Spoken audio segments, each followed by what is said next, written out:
Strategiya sizlarni doim foydada olib yuradi. Videoni oxirigacha ko'ringlar.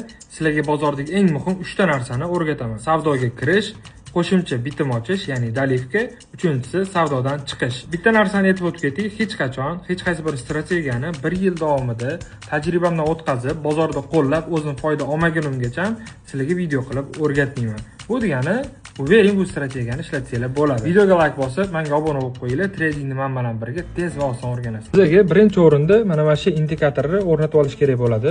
Bu indikatorni o'rnatayotganda nastroykasiga xuddi shu urovlarni kiritib chiqasizlar. Bu yerda urovlarni ko'rsatib qo'ydim. Ana endi kiritganinglardan keyin sizlarda shu urovlar paydo bo'ladi. Endi bu yerda 10-20 urovin bizada qizil zona, ya'ni buy zona hisoblanadi. 80-90 zona bizada qizil sell zona hisoblanadi. O'rtada bizada 50 urovin bor. Endi qaranglar.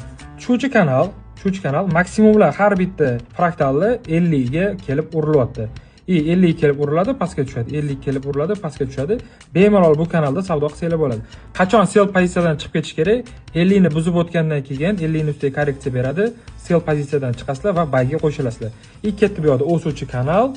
Har bitta minimumlar mana korreksiya berilgan nuqtalar bu yerda 50 zonani ustiga uriladi.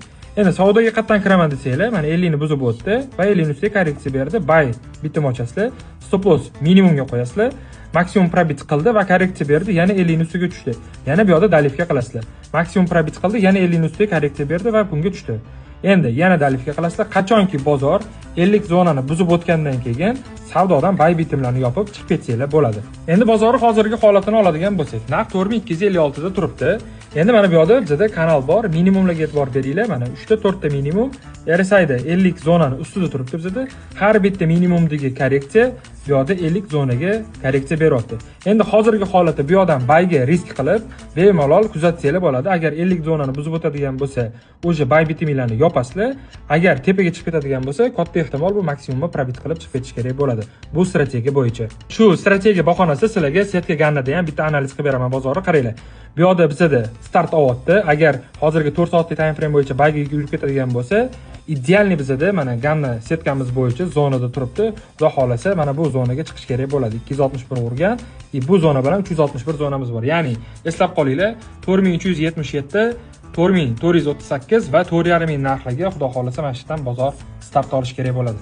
Videodagi analiz bo'yicha hali mana montajlari tugamagan, montaj ketish jarayonidagi сделканы qaranglar. Mana $300 ga shuncha pribel ochilgan nuqta.